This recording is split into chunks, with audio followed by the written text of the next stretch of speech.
Hello, everyone, and welcome to The Rabbit, the show where we take hot topics and we try to find some common ground. Today's my guests are John Baxley and Collin. God dang it, I've Jorgensen. Dang it, have I lost my mind? I've lost my mind. Maybe. All right. So today we are going to discuss the Carmelo Anthony case and the outrage, the borderline race bullshit that's happening in between it and how we can get past that. So if no one here knows, Texas, Northern Texas, black kid, Carmelo Anthony, not the Carmelo Anthony, a little Carmelo Anthony, so to speak, is at a track meet. He's in a tent that I believe is one of the opposing teams, and he's sitting there with his book bag and his cell phone, and another kid who I will let remain nameless because not my business, comes up to him and his twin, and he says, "Hey, get out of here, you don't belong here." Or supposedly, allegedly, this is what happened. We don't know. I've only read a little bit of the police report. And so he tells the kid, "Hey, push me again and see what happens." And then he reaches into his book bag. No one believes he has a weapon. So then the kid, a short time later, comes back over to him and he says, "Punch me and see what happens." And then the kid tries to physically remove him from his seat or wherever he was, and he pulls out a black knife, and allegedly stabs him in the chest. A short time later, Carmelo Anthony admits that he stabs the kid. Keep in mind, he ran away after this, and he admits that he stabs the kid in the chest. And I just want to talk about it because this is one of those polarizing things that pits white people against black people. And I don't know why. Like it absolutely floors me. Okay, so these are kind of the around the bend things, is that Carmelo was being bullied by either these kids or some other kid that knows him. This is all just hearsay. So, nothing's been proven yet, and I'm sure more will come out as this case evolves. But brothers, what are you thinking about this? Well, for starters, I would like to just add that you're missing one point from the research that I've done. When I was looking into it a little bit, when I was looking into the police report, when he got done, he admitted that he did it. It was in self-defense, and he asked if he was okay. And immediately when I hear him ask if he was okay, that for one makes me think the idea of him dying was not intentional. And for two, it makes me think that he regrets it, which in my mind makes me think more along the lines of self-defense than any premeditated thing. John?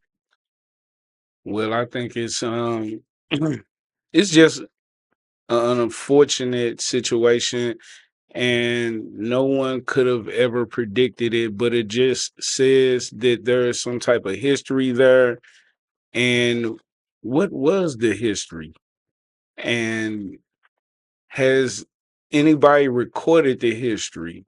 Because that just doesn't happen. That just seems like something that's been building, and now we're in an uproar because it has exploded and erupted everywhere. True. So I will say, anytime a kid is bringing a knife to a school event, I would say that child either feels threatened or has some intent.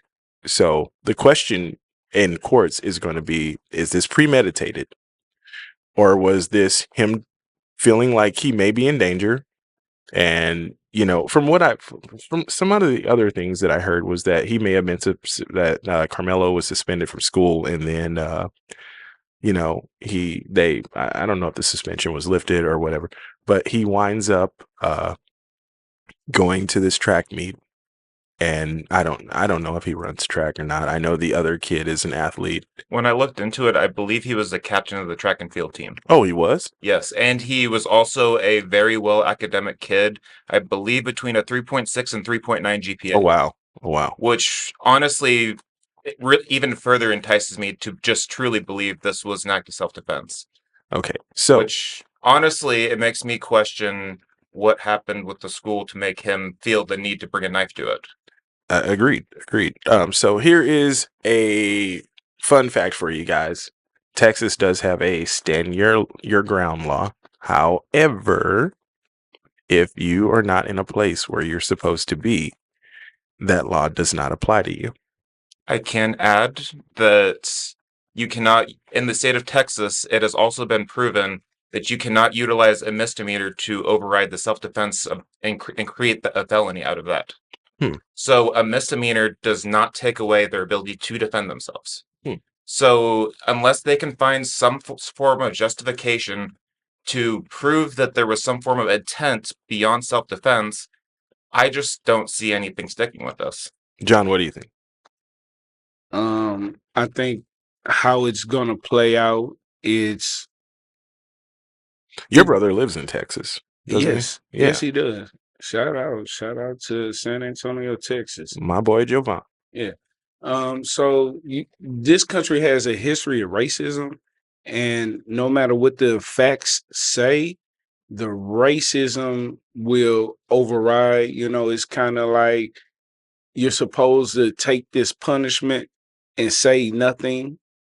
As there has been enough documented history of those situations happening. So if they want him locked up, and from what I'm understanding, everything that I'm looking at right now is that the young man was well within his rights. So if you lock him up and you say you give him a bond of 1 million or 200,000, you follow your legal course or whatever, that just says to me that this young man is gonna have problem on the racism side because we want you locked up. So I'm going to go ahead and swing in on that one. So his bond was set at $1 million to begin by a judge.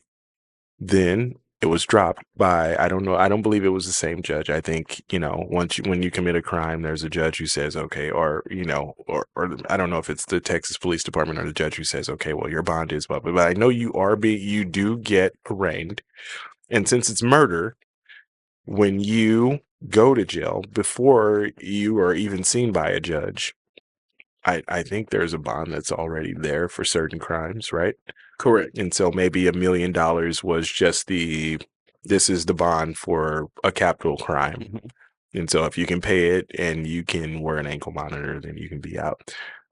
However, a judge who was black, and I've heard her called woke, I've heard her called a lot of things, dropped his bond to $250,000. The family, according to this is just, I don't know, I can't verify these numbers, but the family GoFunded, they got a GoFundMe of about $500,000, and they have since moved to a gated community so they can protect Carmelo, and bought an Escalade so they can protect Carmelo. I'm guessing they don't want to be in the same car that, the family had been in before, so that they can, kind of be out of the public eye. I'm betting that black Escalade has tinted windows.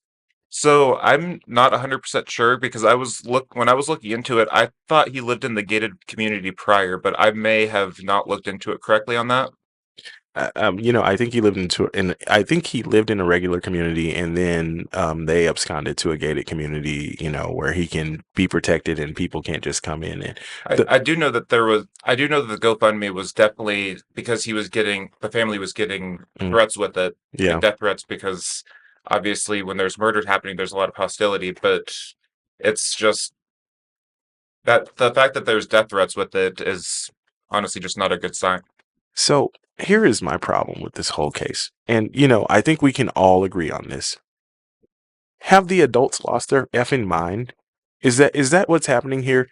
Because if you know that your kid, and when I was a kid, when we were kids, when we went to the same school district for a little while there until I moved out and moved away. If you were being bullied, you talk to a teacher about it, your favorite coach, your favorite teacher, and then, you and that kid had a one-on-one with each other with an adult present, and you squashed it. Or, and this is the other way that it went, after school, we had fisticuffs, we fought, and somebody got their ass kicked, and then that was the end of it. When did we start resorting to shooting a massive amount of people, 4 to 5 people, or stabbing someone and mortally injuring them as a normal? Like, what the hell happened? Like, I mean, you went to school out in Kearney. Were you guys, stabbing and shooting each other out there? Well, St. Paul, but no, we definitely were not stabbing or shooting anybody out there. There's obviously the typical high school bullying, and on one hand, you could say that you could always go to the teachers and stuff, but on the other hand, there's always the issue where sometimes the teachers aren't able to protect that kid in a way that's able to be functioning.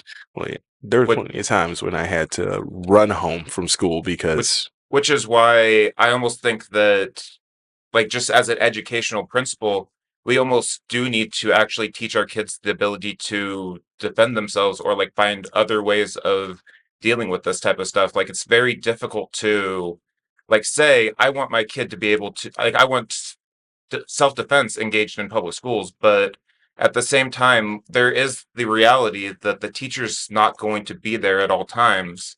So having some way of being able to de-escalate to the point where they're not going to need tools to de-escalate, I feel like could just be a massive advantage overall. so conflict resolution, which I think should be taught to anyone that's 4th grade and above. Absolutely. Like, it's just That's a class that needs to be a class in every school. I don't care what school it is.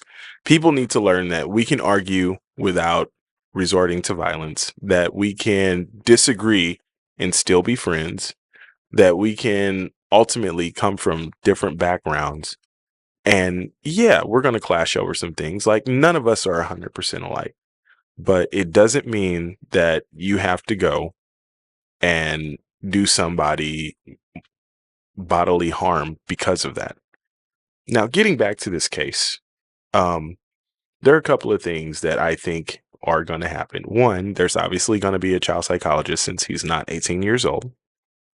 So they are going to do they're going to do some work. They're going to do a workup on him and determine, his state of mind now and what was he thinking back then, and try to pull that into the report. And if I'm a prosecutor, and this is Texas, so it's up to a jury to decide whether it's murder one or, manslaughter or murder two.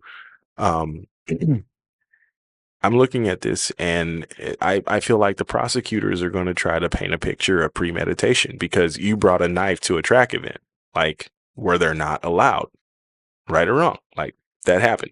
And that is 100%. That's exactly how the prosecutor is going to go about it, because he brought the knife there. It creates some kind of intent behind it.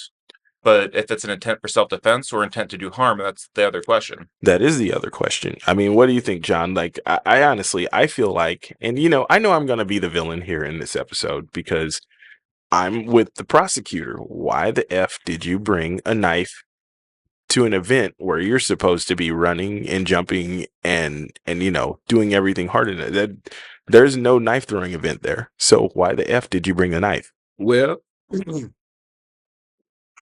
if you have to bring a weapon, that says that you're not being protected. There is a breakdown in whatever environment that he was in. I don't know if he's talked to a teacher, a coach, or anybody, but the protection wasn't there for him to feel secure enough not to have a weapon. Hmm. And if you have a weapon, there's a history somewhere. We've had multiple interactions and they have not been good. And just today is your day for it not to go your way. So that kind of reminds me of that song, One of Us is Going Down. It's like, it's been a long time coming, but then that speaks to premeditation. So that is, and this here is the problem with the fact that this kid brought a weapon to school. He didn't feel safe and he felt like he needed to bring a weapon, which is somewhat of saying, okay, if I see this kid again, all right, also, you're in his tent. What the F? So again, I told you guys, I'm probably going to end up being the villain in this story because I'm thinking to myself, if I want to avoid conflict or if I feel like somebody could possibly cause me bodily harm, like, Colin, if I see you in a dark alley, I'm sorry, brother. And I don't know who you are and you're wearing a hoodie or some shit like that. I'm just going to not go down that alley. I'm going to turn around and I'm going to say, no, I'm going to be with my people and I'm going to surround myself with people who I know will not let someone else do me bodily harm. Well, can I ask a question? Go ahead. If he's in the wrong tent, where was his coach to say, "Hey, we have a tent"? Where So this more protection not being there. This is where it gets kind of weird.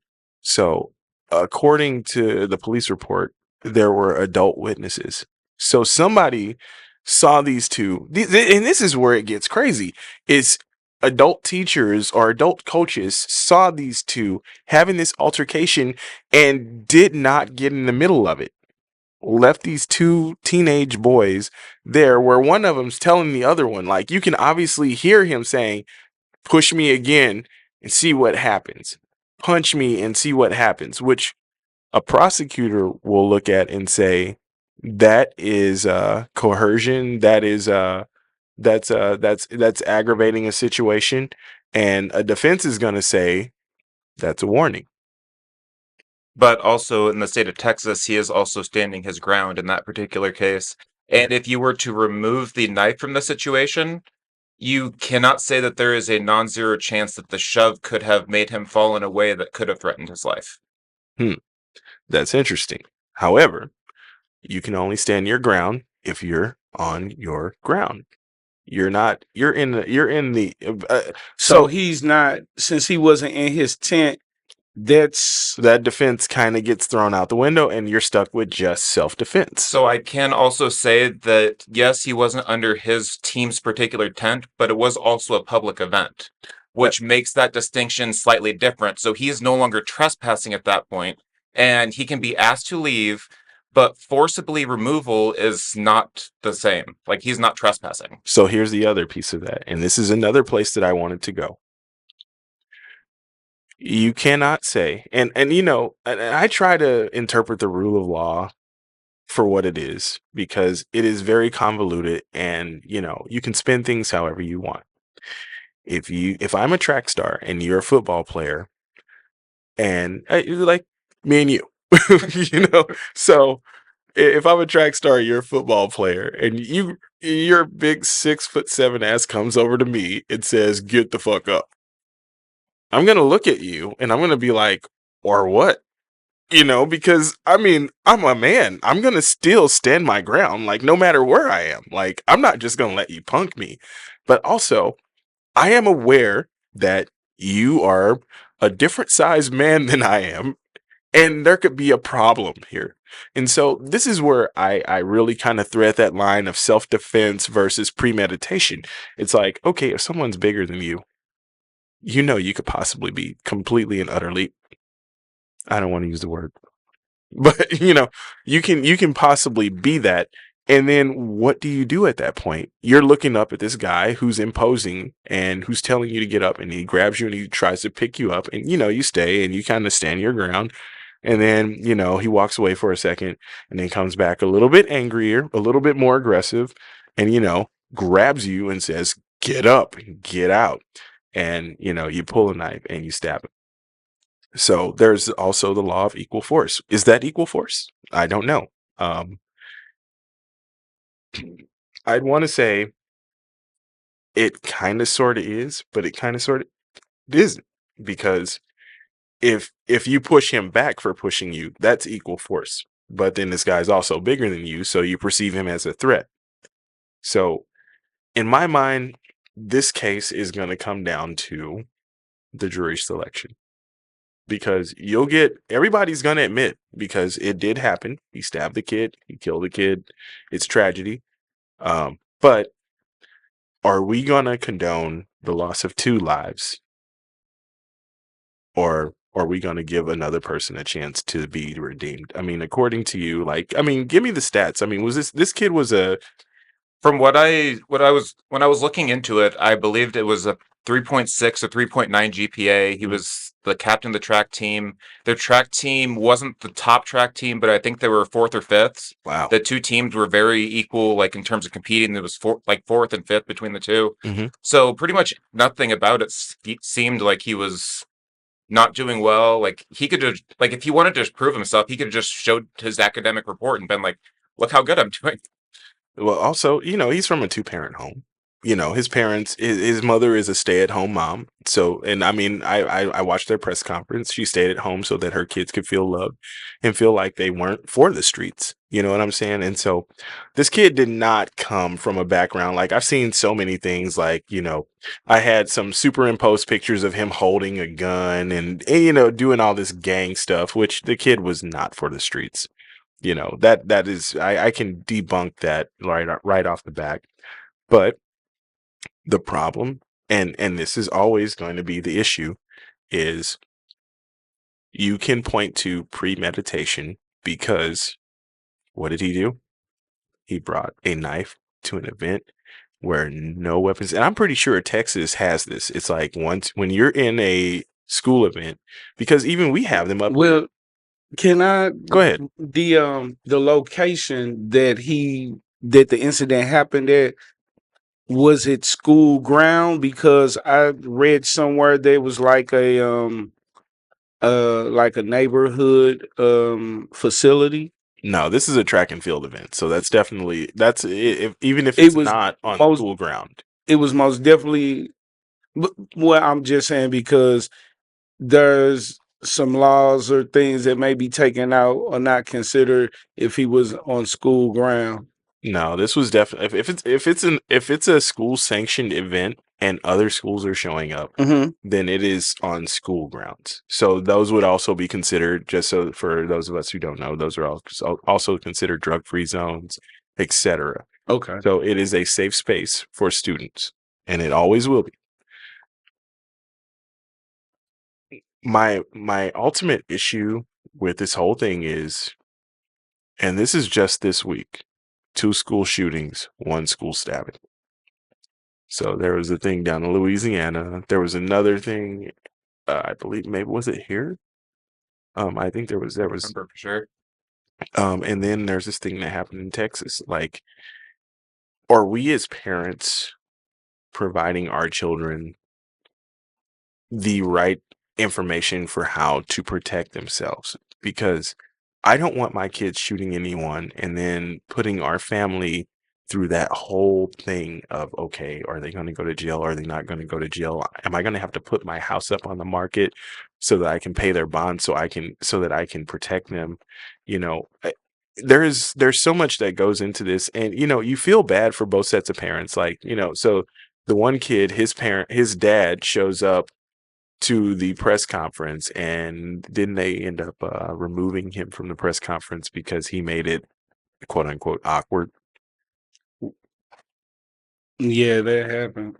I mean, how do y'all feel about that? Well, I feel that the children this generation now, they don't have enough interaction with other human beings their age, above their age, below their age. It's just not enough interaction to deal with someone, because this is a situation like, and my generation is not that far away, that you would have had it. You can either diffuse it verbally or you can diffuse it physically.